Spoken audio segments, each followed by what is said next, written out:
High friends, welcome back to my YouTube channel. नमस्कार मित्रांनो, कसे आहात? मस्त असाल अशी मी अपेक्षा करते.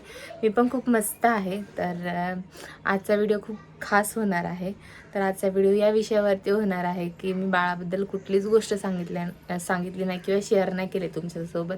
तर ती मी आज या व्हिडिओद्वारा तुमच्यासोबत शेअर करणार आहे. तर हा व्हिडिओ लास्टपर्यंत नक्की बघा, अजिबात स्किप करू नका.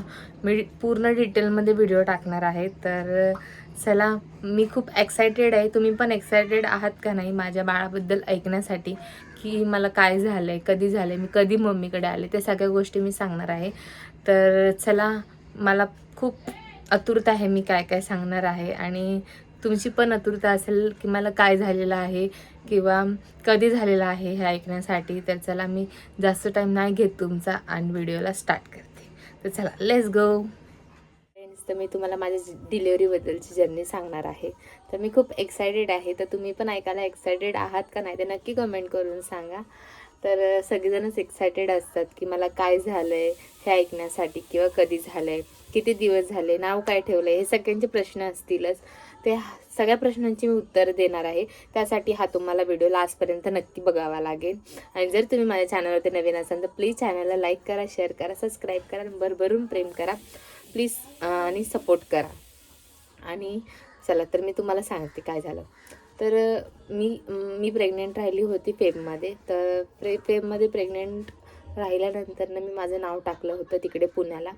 तर तुम्हाला सगळ्यांना माहितीच असेल की माझं सासर हे पुणे आहे आणि माझं माहेर हे मुंबई आहे. तर आता मी मुंबईला आले.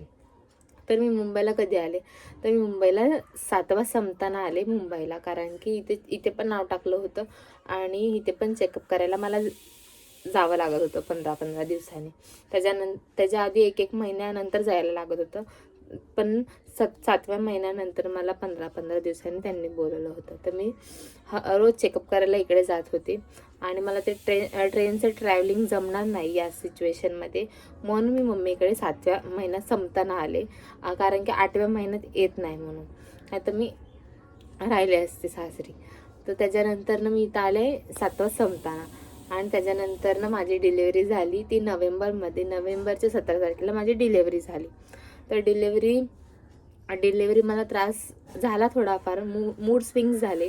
त्याच्यानंतर थोडंसं म्हणजे मूड स्विंग्स म्हणजे कसे, कधी जेवायची इच्छा करत नव्हती किंवा मला जास्त झोपायची इच्छा करायची, काहीच करायची इच्छा करत नव्हती.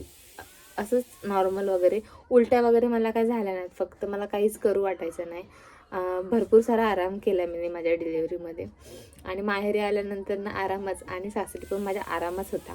कारण की सासरी पण माझी दुसरी आई आहे आणि माहेरी पण माझी आईच आहे. तर तिथे पण भरपूर माझी काळजी घेतली, तिथे पण माझी भरपूर काळजी घेतली. आणि त्याच्यानंतर मी इथे आल्यानंतर माझी डिलेवरी झाली 17 नोव्हेंबरला.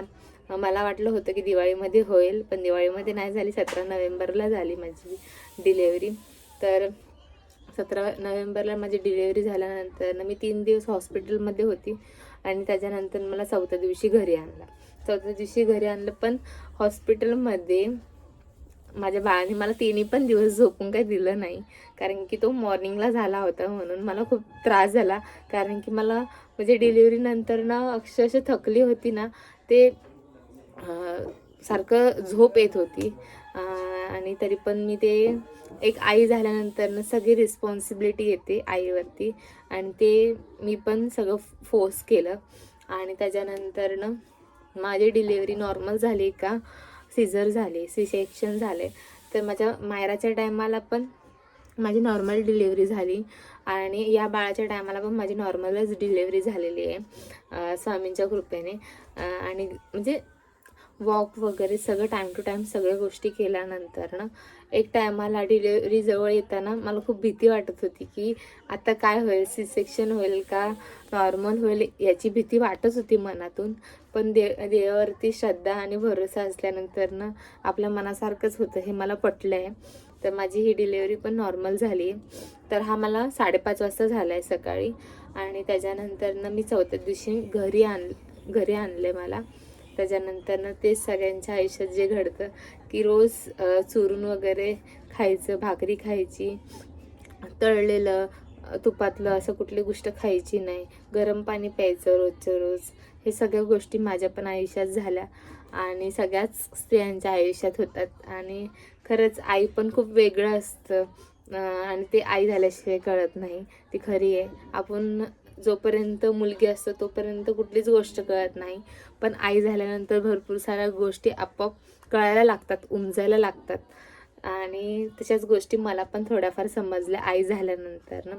आणि ते सेम इकडे आल्यानंतर पण झालं, की इथं आल्यानंतर पण तो म्हणजे बेबी माझा खूप रडत होता आल्यानंतर घरी. आणि तेव्हा पण मला वाटतं त्याची 5वी वगैरे केली.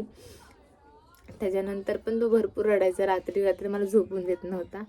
पण त्याच्यानंतर ना ते बघितलं ब्राह्मणाकडे, तर ते नावरूस म्हणजे काय ते कोण पोटाला आलंय म्हणून तर त्यांचं नाव ठेवायचं होतं. तर अजून काय ठेवलं नाही आहे, पण ठेवू असं सांगितलंय सासरी गेल्यानंतर ना. असं तुमच्यात पण असतं का ते नक्की सांगा. आमच्यामध्ये असतं की पोटाला येतात नाही का, जे पूर्वज असतात ते. तर त्याच्यानंतर ना ते झाल्यानंतर ना आज तो किती महिन्याचा झाला आहे किंवा किती दिवस झाले तो होऊन, तर तो आता 2 महिन्याचा झाला 17 तारखेला. शेवटचा प्रश्न की मला काय झालेला आहे, तर मला मुलगा झालेला आहे स्वामी कृपेमुळे. तर माझी खूप इच्छा होती की मला मुलगा व्हावा, कारण की मला सगळ्यात आधी पहिला मुलगीच आहे, तुम्हाला माहिती असेल मायरा म्हणून. तर मला दुसरा मुलगा व्हावा अशी मनापासून इच्छा होती.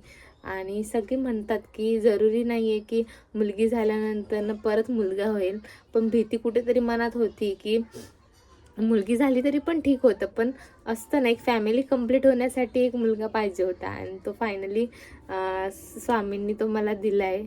आणि तुमच्यासोबत मी नक्कीच माझा अनुभव शेअर करणार आहे दुसऱ्या व्हिडिओमध्ये, की कसं काय झालं वगैरे, माझा प्रवास कसा होता काय सांगणार आहे.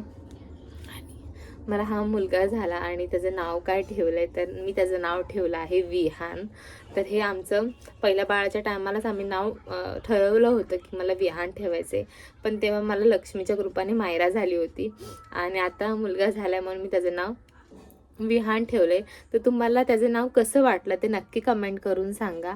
आणि हा प्रवास इथपर्यंतचा प्रवास कसा वाटला ते नक्की कमेंट करून सांगा. तर आता मी लवकरात लवकर माझ्या घरी जाणार आहे सासरी पुण्याला. तर त्यानंतर पण मी असे छान छान व्हिडिओज बनवीन, पण त्यासाठी तुम्हाला माझ्या बाळाचे, माझे आणि मायराचे व्हिडिओ बघायला आवडतील का नाही ते नक्की कमेंट करा आणि भरभरून प्रेम करा. आणि छान छान कमेंट्सद्वारे सांगा तुम्हाला काय काय व्हिडिओज बघायला आवडतील.